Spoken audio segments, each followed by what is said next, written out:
Assalamualaikum Ibu, selamat pagi.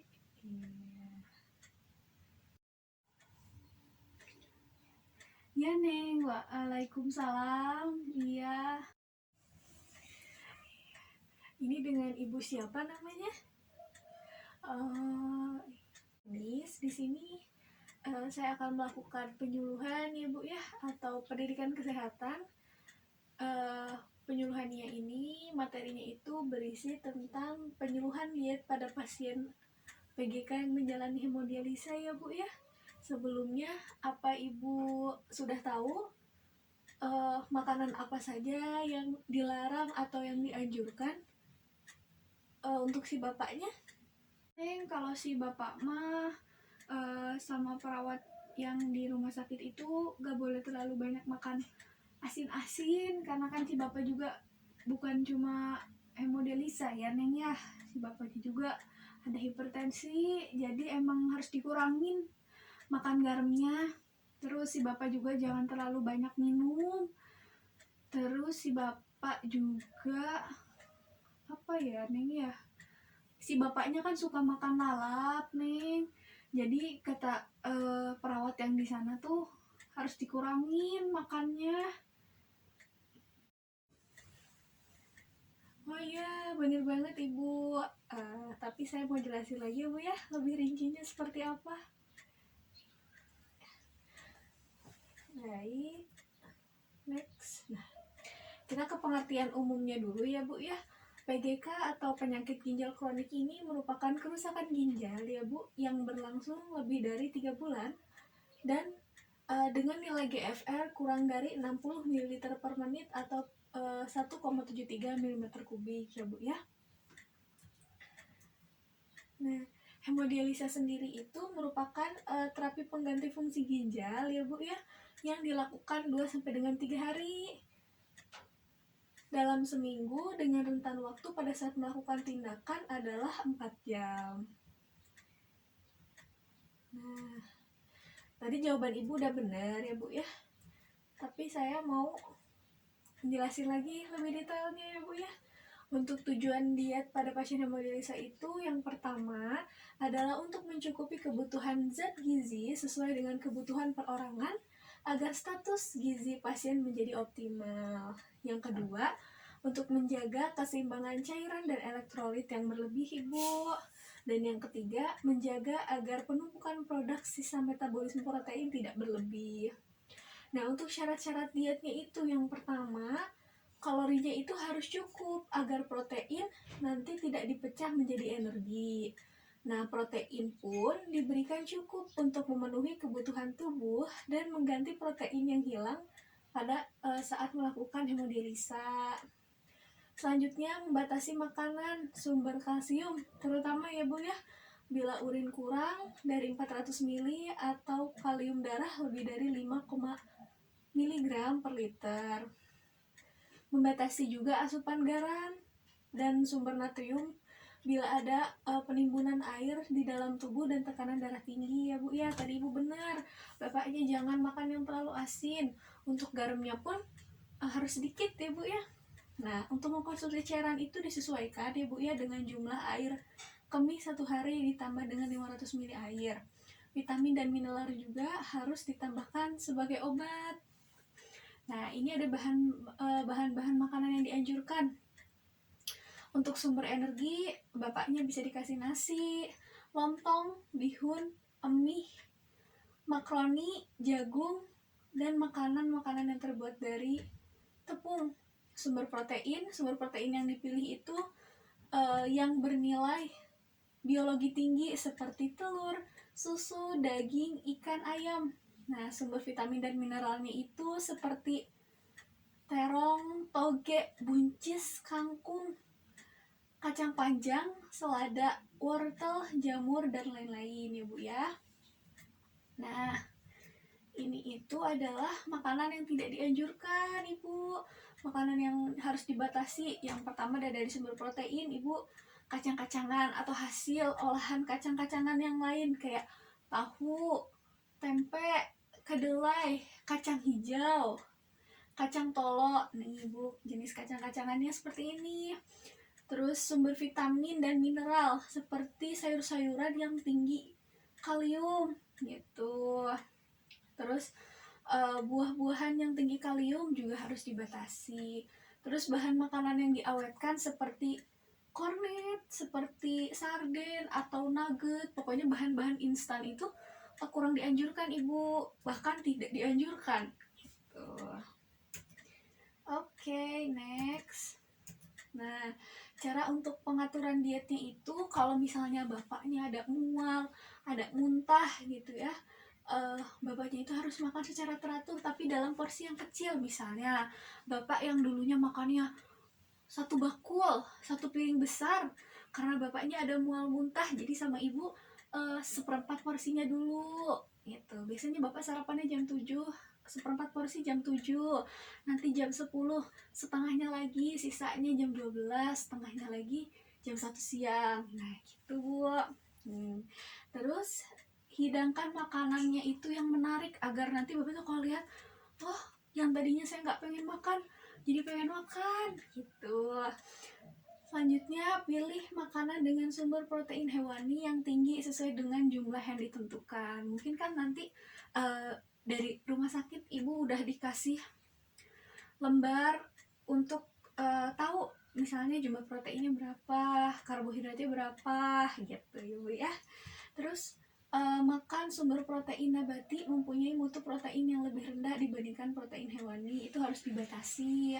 Nah, makanan tinggi kalori itu seperti madu, permen, sirup ya bu ya. Makanan sumber kalium dibatasi, yaitu sayur-sayuran, buah-buahan, umbi-umbian gitu. Menghindari makanan yang berkadar kalium tinggi. Contohnya tadi ya bu udah disebutin, kacang-kacangan, bayam, pisang, air kelapa atau air degan, alpukat, durian, nangka, sama kembang kol. Jadi ibu makanan-makanan itu yang harus dihindari dan tidak boleh dikasih ke si bapaknya ya bu ya. Walaupun nanti di rumah ibu masak yang macem-macem, tapi tetap ya bu ya, ke si bapaknya mah harus sesuai sama aturan ya pak ya. Terus bila jumlah air seni kurang dari normal, maka perlu dibatasi cairan yang berasal dari makanan dan minuman. Oke, next. Nah, untuk cara dan mempersiapkan atau mengolah makanannya, yang pertama itu adalah untuk mengurangi kadar kalium dari dalam makanannya ya bu ya. Cara yang pertamanya itu adalah potong kecil-kecil, iya, potong kecil-kecil, terus direndam dalam air hangat minimal 2 jam. Jadi misalnya ibu yang biasanya masak jam 7, ibu harus udah potong kecil-kecil dari jam 5, terus direndam pakai air anget ya bu ya. Terus buang air perendam, jadi pas ibu udah direndam itu misalnya sayurnya udah direndam, terus udah ditunggu juga 2 jam, nah airnya itu dibuang gitu. Terus setelah dibuang dicuci di air yang mengalir sampai bersih ya bu ya.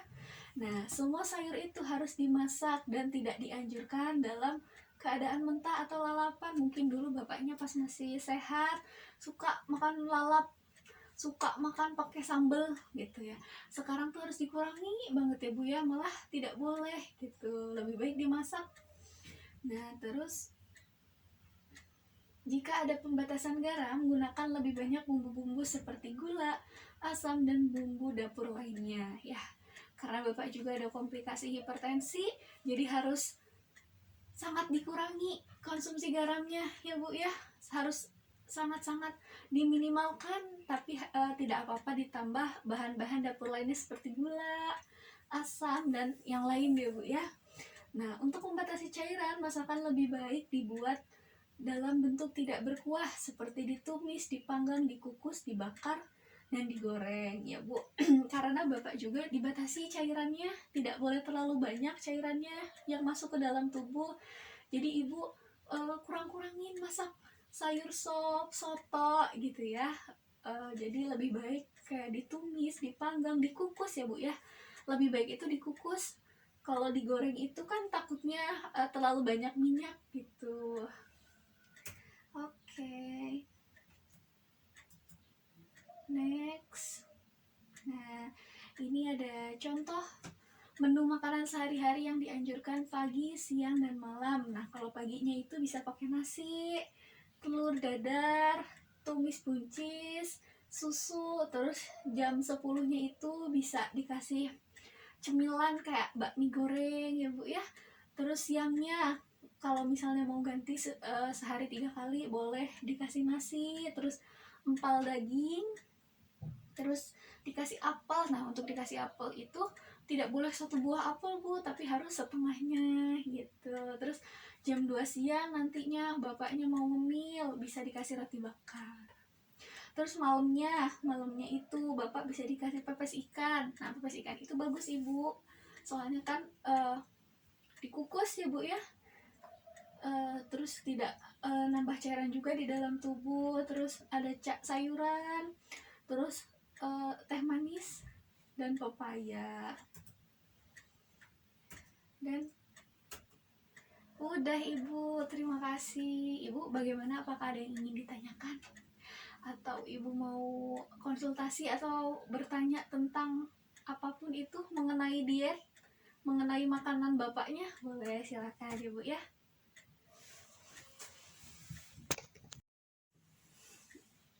Tidak ada Ibu, tidak ada yang ingin ditanyakan?